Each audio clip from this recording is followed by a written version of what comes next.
Assalamualaikum warahmatullahi taala wabarakatuh.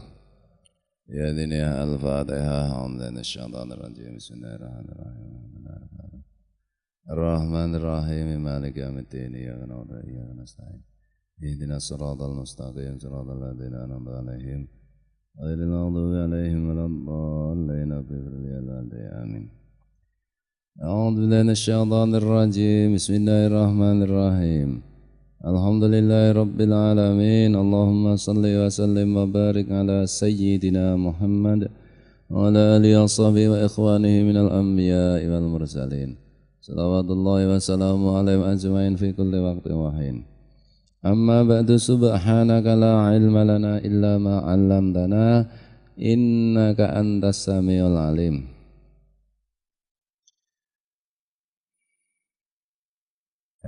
Amma ba'du, subhanaka la ilma lana innaka antal alimul hakim. Ya. Wala haula wala quwata illa billahil aliyil azim al azizil hakim. Apa ini?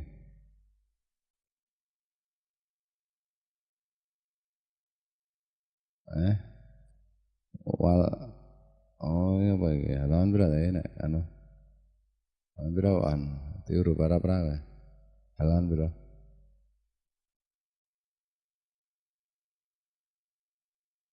Oh idza waqafa.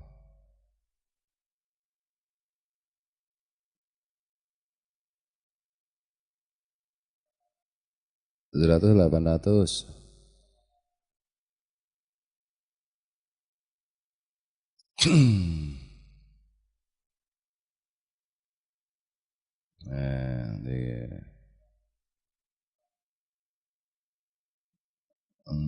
Ya. Oh ini ya.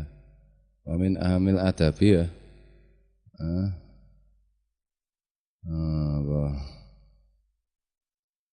Wa haqqa liman ngarafal Qur'an wa ngarafa al mutakallima bihi ayyakuna kadzalika wa ngala atamma min dzalika. Dan sudah semestinya, sudah nyata bagi orang yang mengetahui Al-Quran dan mengetahui siapa zat yang berfirman di dalam Al-Quran itu, untuk melakukan adab-adab seperti tersebut di atas, ya, yaitu apa kuwi jenenge, memenuhi pikiran dan hatinya kepada mengagungkan siapa yang berbicara, yaitu Allah, dengan disertai dengan khadingan. Wingi apa khadingannya? Rasa apa?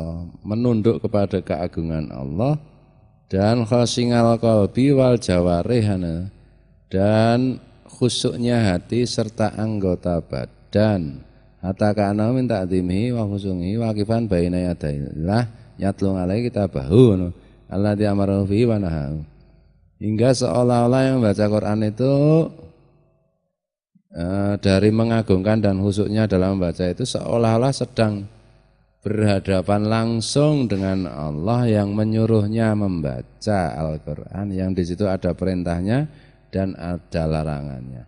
Dan sudah semestinya bagi orang yang mengetahui Al-Quran dan mengetahui siapa yang berbicara dengan Quran itu, yaitu Allah, agar melakukan hal tersebut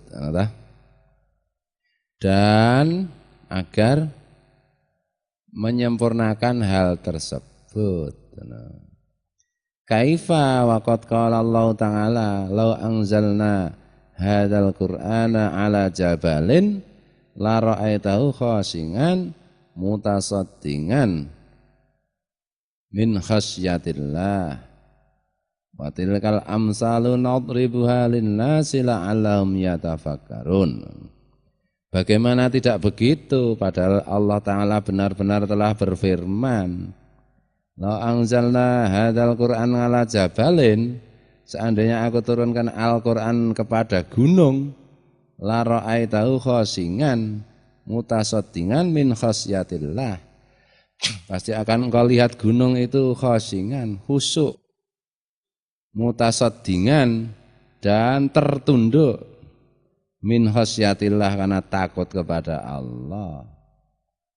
Watilkal amsalu dan perumpamaan ini nadribuha linnas aku buat untuk manusia la'allahum yatafakkarun supaya mereka memikirkannya. Jadi kenapa kalau salah satu adab membaca Quran itu kan kemarin bacanya dengan khusyuk, seolah-olah berhadapan dengan Allah, mengagungkan. Itu kan termasuk nenggon kitab Riyadhus Shalihin yang diterjemahkan Mbah Ukhet itu kan, yang Abdul Muhid itu, kan di situ ada tulisan tuh, agungkanlah kitab ini. Padahal itu hadis ya, oleh Quran. Dalam cara membawanya, dalam cara membacanya dan sebagainya. Nah kalau misalnya ada santri baru, cara memegang Quran, memegang buku Iqra, kurang mengagungkan itu ya ditegur. Jadi nek mulang karena kan lebih dekat, nek anyar-anyar kan mesti le mulangi karo santri-santri. Nah santri itu nek karo mulang itu karo gatekke kiwa tengen ngono lho. Karo gatekke kiwa tengen sekali-sekali yang gatekke sing dulang ning karo kiwa tengen iki. Anu kadang-kadang malah Quran dienggo permisi ngene. Ya ta, jus ngamat dienggo permisi ya itu panggil tegur, jangan begitu. Cara membawanya begini. Ya. Tuh, sekarang gawa buku taklim barangnya loh.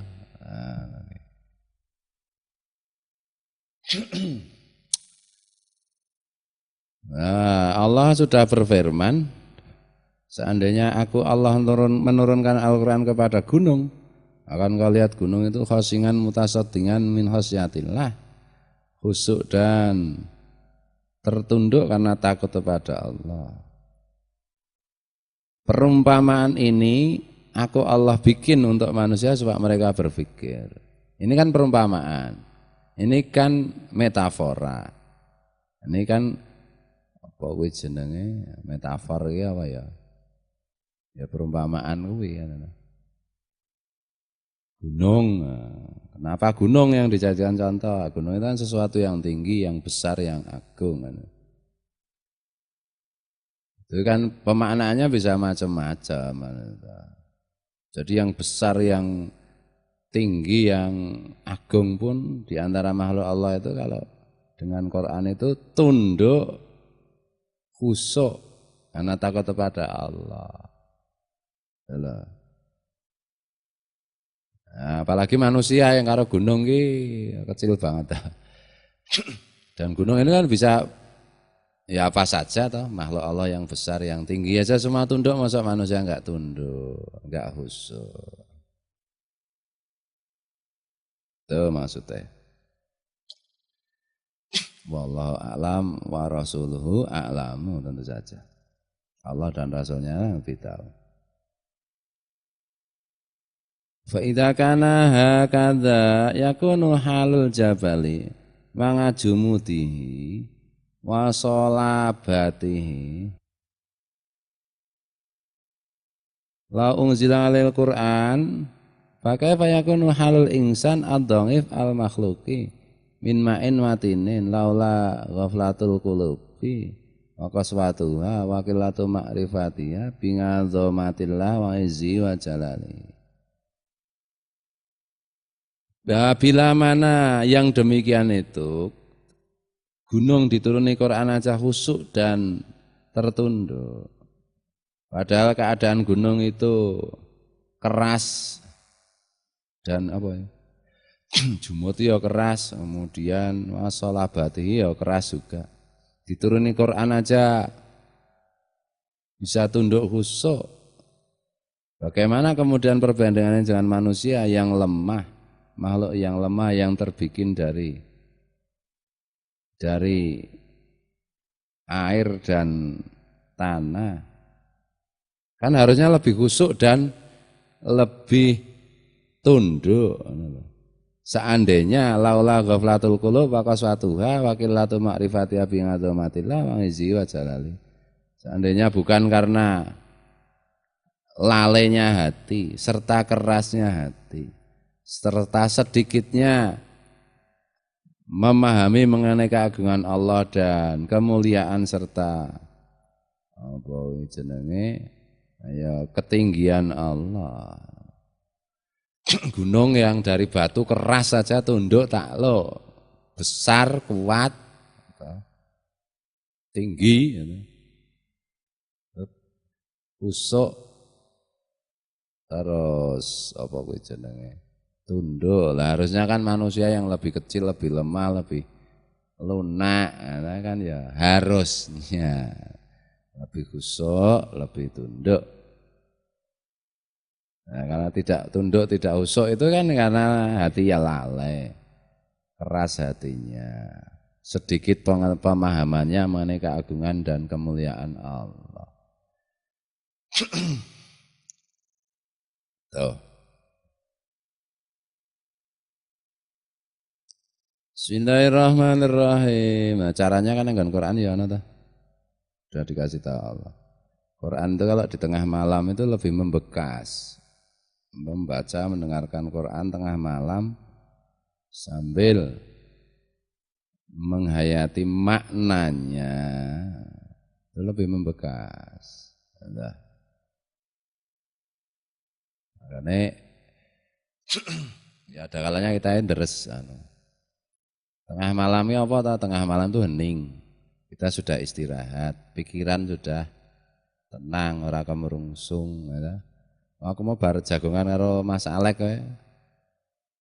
Subhanaka la ilma lana illa ma 'allamtana innaka antal ngalimul hakim. Wis iso mleyok dadi innaka antas samiul ngalim kan ta.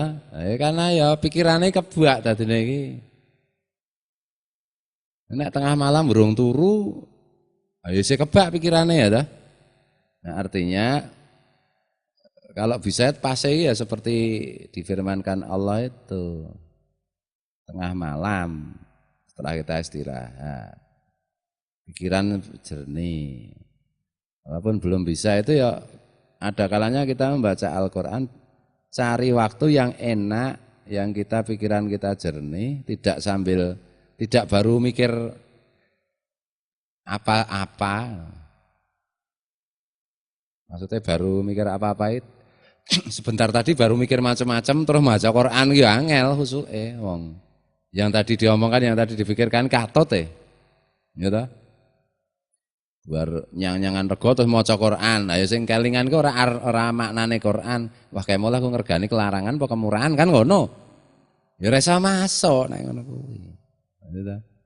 Siang ya ndak apa-apa habis tidur, pikiran enak, urung mikir apa-apa, urung delok TV, urung buka SMS, urung buka Facebook, gitu. Masih netral, tenang. Baca Quran itu bisa lebih membekas. Tuh. Nah, tengah malam kan biasanya ini tidur dulu, jam 10, jam 11 tidur, jam 11 tidur. Istirahatnya udah cukup, misalnya jam 3, jam 4. Nah, maca Quran kan seger. Ane le turu mau ya ora ndonga dadi ngimpi warna-warna sing medeni-medeni. Dadi maca Quran ya kelingan ngimpine mau ya ora sida tenang meneh. Ning ya isih luwih tenang bangane awan. Ya le maca Quran jam 3 urung turu, ya isih luwih tenang bangane awan. Meskipun urung turu. Nah, yang biasanya iki saking tenangnya ya terus ngorok. Oh ngantuk tapi ya lar memahami maknanya. Kondisinya tidak ngantuk, tenang tengah malam itu. Ning memahami menghayati artinya, maknanya. Belum bisa ya kan ono terjemahan Quran. Bismillahirrahmanirrahim.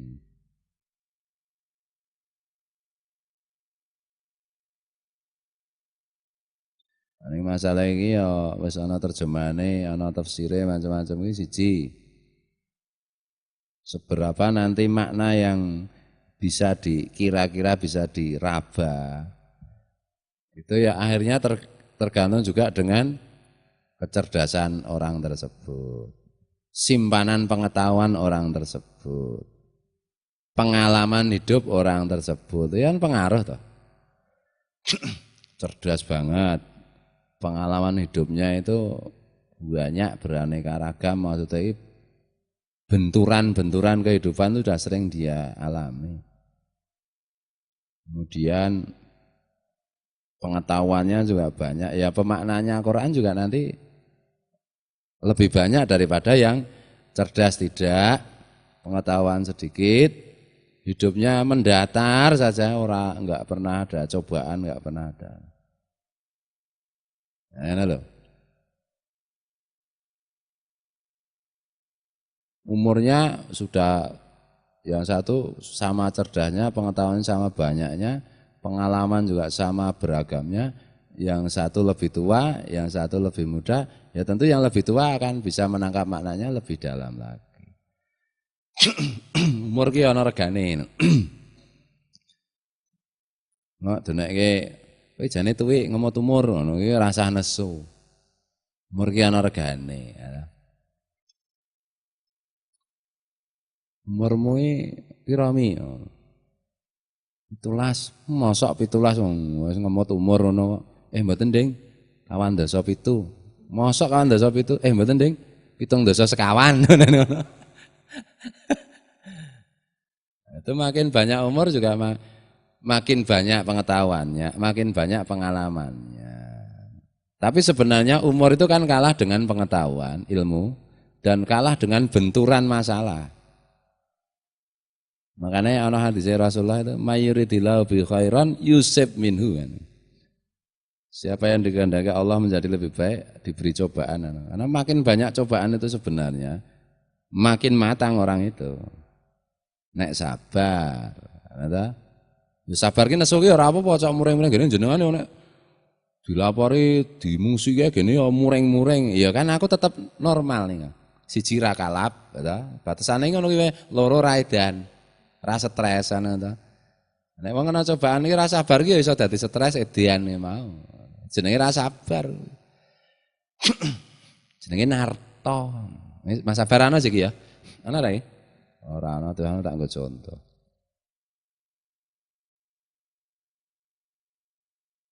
Kowe dimungsuhi Pak Wan, dionek-onekke, duelek-elek. Hah? Kowe mah ra normal kowe. Kudune mak petenteng. Matane langsung mendelik, raine abang, terus bar kuwi ning reda meneh. Ngono lho. Nomor tenteng, matane mendelik, raine abang, terus wis dina laya, ha iki pancen wong edan. Ngono to. Wong iman ki ngendikane Kanjeng Nabi kan cepet nesu ning ya, terus cepet ilang ta nesune iki. Nek sing apik ya ora nesu kan itu to. Ini secara umum ki cepet nesu ning cepet ilang. Nah itu. Kudune onekke wis Pak Amen bojomu digodha. Di anu, diambungi ngene. Ya wis ben. Oh, aku duwang kowe ya ta. Aku kudune nesu. Aku kudu nesu. Sabar wae. Ya ngono iki jenenge wong gemblong kowe. Atau asline mung kepengin ganti bojo kowe kan ngono ta? Nek kira ya nesu ning terus mari nesune. Bismillahirrahmanirrahim.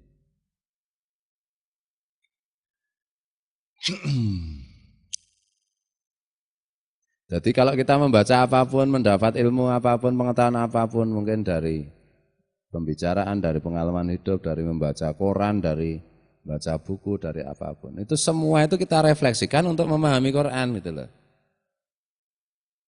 Jangan cuma nyimpen aja, banyak orang pengetahuannya banyak tetapi tidak bisa mengorganisir pengetahuan itu. Mau sekolah, mau kuliah, mau apa, itu semuanya itu dipersiapkan agar Allah itu memberikan kita pemahaman yang lebih baik mengenai Al-Quran, mengenai hadis Rasulullah. Betul loh? Intinya begitu fatwa para ulama barang itu sebenarnya kan agar kita itu oleh Allah diberi pemahaman atas Al-Quran lebih dalam lagi, lebih banyak lagi, ya itu dah lebih tinggi lagi. Betul loh? Ya mau simpanan pengetahuan ra dikaitke karo anu ya enggak ada gunanya. Jadi carilah hubungan itu. Nek nggon Quran ki piye, nek nggon hadis piye ya. Ora nyambung-nyambung ya. Nah iso sing ora nyambung dhewe. Anunya itu seperti itu. Karena sebenarnya asal usul para ulama klasik Islam itu zaman abad pertengahan mengembangkan ilmu pengetahuan macam-macam. Itu kan mengamalkan Quran. Karena Quran itu menyuruh kita membuktikan, mempelajari ayat-ayat kauniyah, ayat-ayat kasunyatan. Agar lebih memahami Quran, intinya kan begitu. Nah, kemudian zaman sekuler itu kan pengetahuan dipisahkan dari agama. Jadi seolah-olah nggak ada hubungannya, padahal itu harus dihubungkan terus-menerus. Ya, jadi yang disebut Quran itu adalah kitab suci, adalah Islam itu adalah pandangan hidup maupun cara hidup, way of life, way apa? Jalan hidup. Itu maksudnya iki ngono kuwi kira-kirane. Semua itu acuannya Quran hadis. Aku ora kok terus juk-juk ngono iki ya ora kan butuh proses panjang, kadang-kadang kan banyak juga teman-teman organisasi lain itu. Oh Quran malah salah, ora bener kan itu. Gila nerangke ya angel ya. Ning ya kira-kira ngono kuwi lah.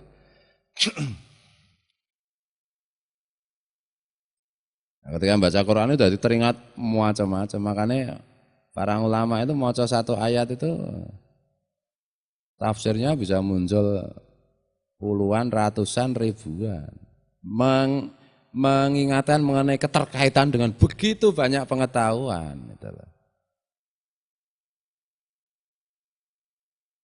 Nek cah TK kan mengkul huwallahu ahad. Katakanlah Allah itu satu. Wah wis mengono tok.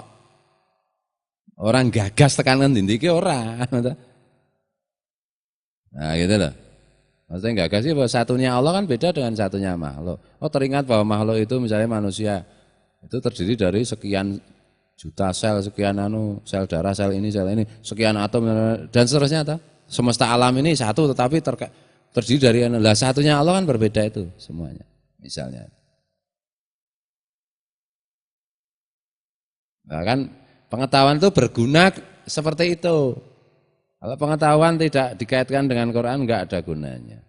Ada kalanya nyambungnya dengan Quran itu kita nyambungkan tuh agak berpayah-payah, kadang-kadang menimbulkan keraguan kan itu.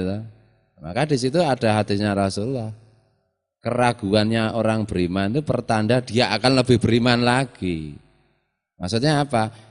Karena pengetahuan yang dia dapat dari kenyataan alam ini, dari pengetahuan yang lain-lain itu.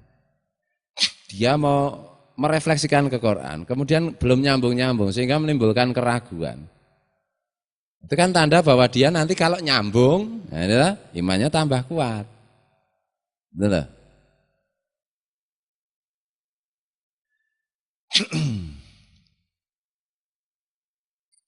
Nah, jane agama kira ana entek ta nek dibahas.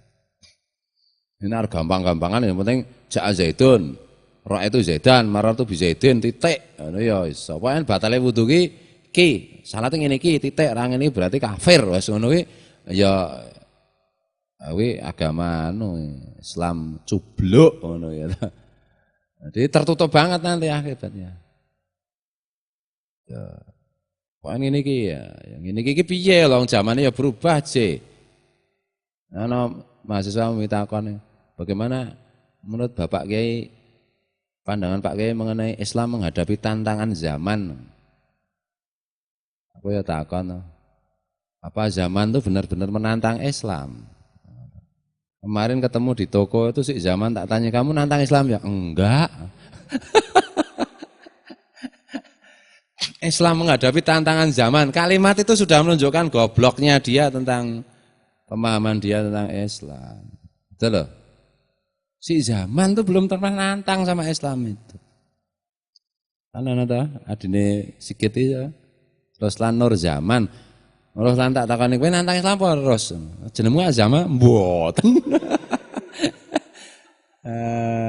Gagah menghadapi globalisasi Allah gombes. Merasa gagah-gagah kok ngono kuwi. salate ora to. Rasulullah kan bersabda, setiap 100 tahun akan muncul seorang mujtahid yang menjelaskan lagi, merevitalisasi Islam. Maksudnya iki ya mengaitkan lagi Islam dengan kenyataan iki gaduke nang kene iki. Nah 100 tahun ini maksudnya ora kudu setiap 100 tahun ya enggak. Itu 100 itu dalam bahasa Arab kan maknanya bisa leksikal, bisa apa? Makna yang majasi apa? Leksikal Arab apa? Mbiyen bahasa Indonesia ana ta. Bisa artinya itu beberapa puluh tahun, ya artinya itu nek wis wayahe kalau sudah saatnya. Itu loh.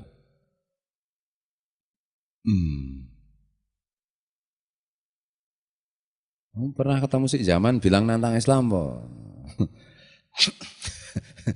Ya, kalimat-kalimat gagah seperti itu kan sebenarnya bodoh.